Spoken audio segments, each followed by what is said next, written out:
সাংবাদিকদের সত্য উদ্ঘাটন, অনুসন্ধান ও প্রকাশে নির্ভীক হতে হবে বলে মন্তব্য করেছেন বিএফইউজের মহাসচিব কাদের গনি চৌধুরী। তিনি বলেন, সংবাদে অর্ধসত্য নয়, সত্য ও অসত্যের মিশ্রণও নয়, প্রকাশ করতে হবে অখণ্ড ও পূর্ণ সত্য।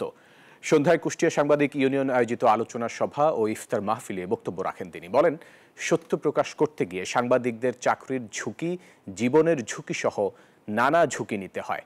সাংবাদিকরা এই ঝুঁকি না নিলে সত্য প্রতিষ্ঠিত হবে না। অসহায় আত্মসমর্পণ সাংবাদিকদের মানায় না। কুষ্টিয়া সাংবাদিক ইউনিয়নের সভাপতি আব্দুর রাজ্জাক বাচ্চুর সভাপতিত্বে আলোচনা সভায় আরও উপস্থিত ছিলেন বিএফইউজের ভারপ্রাপ্ত সভাপতি ওবায়দুর রহমান শাহিন, বিএনপি চেয়ারপারসনের উপদেষ্টা ও সাবেক সংসদ সদস্য সৈয়দ মেহদি আহমেদ রুমি, সাবেক সংসদ সদস্য অধ্যক্ষ সোহরাব হোসেন, কুষ্টিয়া প্রেস ক্লাবের সভাপতি আল মামুন সাগর সহ অন্যরা।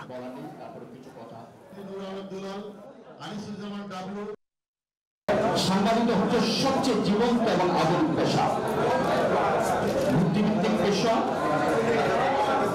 সাংবাদিকতা কখনই মূর্খ জনের পেশা নয়, এটা হচ্ছে বুদ্ধিভিত্তিক একটা পেশা। সত্য প্রকাশে বাধা বিপদের সম্মুখীন হলো, দেখবেন সমাজের মানুষ যদি আপনি সত্যের পথে থাকেন, অবশ্যই সাংবাদিকরা আপনার পাশে সে সমাজের মানুষ দাঁড়ায়। এই ঈদে জামা জুতো অ্যাক্সেসরিজের ডিসকাউন্ট।